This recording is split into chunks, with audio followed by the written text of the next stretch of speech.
तो हमने second video में जो है कितने फ्यूचर पढ़े थे, 7 फ्यूचर पढ़े थे। तो ये जो है 8वां फ्यूचर सबसे मेन फ्यूचर है, separate legal entity. Separate means अलग, मतलब separate legal entity means right and duties. Right and duties किसके? राइट मीन्स अपने राइट्स। ओके, राइट्स किसके? कंपनी के अपने राइट्स होते हैं। हम अपने उसमें राइट्स नहीं डाल सकते, कंपनी के अपने राइट्स लिखे होते हैं पहले से ही। ओके, तो इसी चीज को डिस्क्राइब किया गया इसमें। और इसी से जो एक बनता है केस लॉ, जो है सैलेमन वर्सेस सैलेमन कंपनी लिमिटेड। सबसे इंपॉर्टेंट केस लॉ है, जैसा कि आप बुक में भी देख सकते हो, इसके बारे में बताया गया है। देख रहे हो आप? देखो सैलेमन केस है इसका नाम, और इसका नाम है legal entity distinct from its member. तो बुक में भी इसको समझाया गया इस केस लॉ को काफी लंबा करके, तो हम इसको शॉर्ट में नोट्स में समझते हैं ताकि इजीली आपको समझ आए। ओके, सेपरेट लीगल एंटिटी का मतलब इसी से और ज्यादा क्लियर होगा। सो स्टार्ट करते हैं हम topic case law, Salomon versus Salomon limited company. एक होता है इंसान सैलेमन जो है एक इंसान होता है हमारे जैसा है, जो क्या करता है अपनी एक कंपनी खोलता है, जिसका सबसे पहले वो खोलता है सोल प्रोप्राइटर। मीन्स वो खुद ही मालिक होता है उस कंपनी का, और सिंगल ओनर जैसे मैंने लिख रखा है, और उस कंपनी को खुद ही चलाता है। और उसका कंपनी नहीं कह सकते, मतलब बिजनेस खोलता है, अपने बिजनेस को खुद ही चलाता है। किसका बिजनेस? सू का बिजनेस। फिर वो जब उसको प्रॉफिट होता है उस बिजनेस में, तो अपना वो बड़ी बिजनेस खोल लेता है जिसका नाम होता है बिजनेस। मीन्स वो अकेला ओनर नहीं होता, कुछ और भी लोग उसमें जुड़ जाते हैं जो उस बिजनेस को चला रहे होते हैं। जब उसको वहां भी प्रॉफिट होता है, देन वो अपना जो है एक उसको सोचता है कि मैं उसको एक पब्लिक कंपनी में ट्रांसफर कर दूं। पब्लिक कंपनी अगर हम कोई खोले तो उसका मतलब ही क्या होता है? Artificial person. आर्टिफिशियल पर्सन जैसे हमने पीछे बताया था कि आर्टिफिशियल पर्सन मीन्स कंपनी जो है अलग होता है जो उसका ऑनर होता है। तो सैलेमन ने सोचा कि हम इसको पब्लिक कंपनी बनाते हैं क्योंकि हमें काफी प्रॉफिट हो रहा है। किसी भी कंपनी को खोलने के लिए जो है मेंबर तो चाहिए होता है। तो सैलेमन ने क्या सोचा कि मैं अपने फैमिली को ही उठा लेता हूँ इस बिजनेस में, और उसने जो है खुद आया उस बिजनेस में सैलेमन। उसने अपने वाइफ को ले आया, और उसकी एक डॉटर थी उसको ले आया, और उसके 4 जो सन्स थे उनको ले आया। तो उनको मिलके जो है 7 उसके मेंबर हो गए। तो 7 मेंबर हो गए तो वो कंपनी तो खोल सकते थे। अब उन्होंने क्या कराया, अपने कंपनी को MOA memorandum of association and article of association में उसने रजिस्टर करवा दिया अपनी कंपनी को। उसके बाद जो उनकी कंपनी जो प्रॉपर कंपनी बन गया, जिसका नाम है सैलेमन्स एंड कंपनी लिमिटेड। ओके, इसका नेम हो गया कंपनी का। तो कंपनी का नाम हो गया। इसके बाद सैलेमन ने देखा अब उसने जो कंपनी को चलाने के लिए तो पैसों का जो लिस्ट है कि किसने कितने पैसे लगाए। अब उसने जो इक्विटी निकाला 20,000 के जो इक्विटी शेयर थे, तो जो इसने इक्विटी शेयर निकाला, तो ये इक्विटी शेयर भी जो है इसके फैमिली वालों ने खरीद लिया। तो जो शेयर है उसके फैमिली वालों ने खरीदे, तो 20,000 यहाँ से आ गया उनके फैमिली से इक्विटी शेयर के। कैश जो इसने उठाया वो क्रेडिटर्स से उठाया, जो है अनसिक्योर क्रेडिटर्स। ये जो थे ये लोग जो है वो बाहर के लोग थे जिसने उठाया। और जो 10,000 के डिवेंचर है ये भी उसने अपने फैमिली से मतलब वो खुद भी इंक्लूड है उसमें, वहां से इसने 10,000 दिया कंपनी को। तो टोटल बैलेंस जो है कंपनी का इतना बनता है 38,782। अगर आप केस लॉ को ऐसे समझा के और अच्छे से लिखोगे तो आपको फुल मार्क्स मिल सकते हैं। ओके, देन इतना इसका जो है बैलेंस आया कि इतना उसको पैसे मिले बिजनेस को चलाने के लिए। देन कंपनी के जो डायरेक्टर थे वो सैलेमन खुद था, और उसके जो 2 सन्स थे, 3 मेंबर थे जो डायरेक्टर थे उस कंपनी के। तो अब ये तो हो गया कंपनी का प्रोसेस और जो कंपनी चल रही थी। अब इसके बाद क्या हुआ कंपनी में? इसके बाद हुआ कि सेकंड पेज पे चलते हैं। अब क्या लिखा है इसमें, जो कंपनी थी उनकी वो क्या हुआ, अब लॉस में जाने लगा। कंपनी को तो बहुत प्रॉफिट हो रहा था, एक सोल प्रोप्राइटर से उसने एक कंपनी बनाया। देन उसके बाद उनको जो होने लग गया लॉस।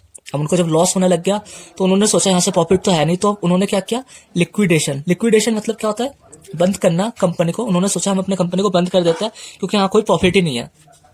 तो जब उन्होंने कंपनी बंद किया, तो जब कंपनी बंद करते हैं तो उसके जो असेट्स होते हैं वो बेचना होता है, और जो उनका शेयर होल्डर और जो भी जिन से पैसे लिया उन सबको उनकी पेमेंट करनी होती है।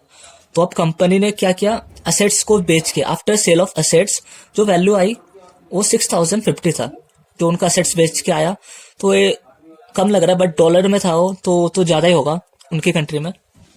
ओके, सो अब जो इतना पैसा आया, अब जो ये पैसा जो है अब वो सैलेमन रखेगा या जो क्रेडिटर्स है जिनसे उसने पैसे लिए थे उनको देगा। तो नीचे पढ़ते क्या लिखा है, इस यहाँ पे हमें पता चला कि कंपनी को जो काफी ज्यादा लॉस होने लग गया था तो उन्होंने अपनी कंपनी बंद कर दिया। देन यहाँ पे लिखा है at the time of liquidation. जब हम कोई भी कंपनी बंद करते होते हैं तो वहाँ जो हमें कुछ चीजें फॉलो करनी होती है, जो खुद नहीं बनाना होता, वो कंपनी में लिखी रहती है कि ये चीजें हमको फॉलो करनी है। जिसमें फर्स्ट चीज है, फर्स्ट पेमेंट जो होगा सिक्योर क्रेडिटर्स को होगा। सिक्योर क्रेडिटर्स को जो है फर्स्ट पेमेंट किया जाएगा। ओके, फर्स्ट पेमेंट जो है सिक्योर क्रेडिटर्स को किया जाएगा। अब सिक्योर क्रेडिटर्स कौन थे? सिक्योर क्रेडिटर्स वही थे, कौन थे? 10,000 किसने लगाया था? जैसे हम पीछे देख सकते हैं लिस्ट, 10,000 कहाँ से आए थे? तो 10,000 जो है डिवेंचर से आए थे, जो उनकी फैमिली थे जिन्होंने डिवेंचर के पैसे कंपनी को दिए थे। तो सैलेमन एंड फैमिली जो थे उन्होंने जो है डिवेंचर के पैसे दिए थे। ओके, सो देख सकते हैं आप 10,000 तो सिक्योर क्रेडिटर्स कौन थे? सैलेमन एंड उसकी फैमिली। लिख देता हूं मैं। और सेकंड पेमेंट जो है वो जो है सेकंड पेमेंट अनसिक्योर क्रेडिटर्स को करना होता है। ये जो है रूल्स में लिखा गया है कि सेकंड पेमेंट अनसिक्योर क्रेडिटर्स जो थे 8782, देख सकते हो आप 8782 के जो क्रेडिटर्स थे, जहां बाहर से जो पैसे लिए थे वो खुद नहीं थे, तो ये पैसे जो उन्होंने बाहर से लिए थे। देन थर्ड पेमेंट जो करनी होती है वो इक्विटी शेयर। अब शेयर किसने खरीदे थे? शेयर भी जो है उनके फैमिली ने खरीदे थे। ओके, शेयर भी जो उनके फैमिली वालों ने खरीदे थे 20,000 के। तो ये ऐसे इनको पेमेंट करना है, ये जो है लॉ में लिखा गया पहले से। अब जो क्रेडिटर्स है, अब जो है आप देख सकते हो कि असेट बेच के इतना पैसा है, अब इतना कम पैसा है और सबको इतने ज्यादा पैसे चाहिए, तो ये बात है कि ये पैसा कौन रखेगा? तो लॉ के हिसाब से देखा गया कि ये पैसा जो है 10,000 फर्स्ट जो है सैलेमन रखेगा।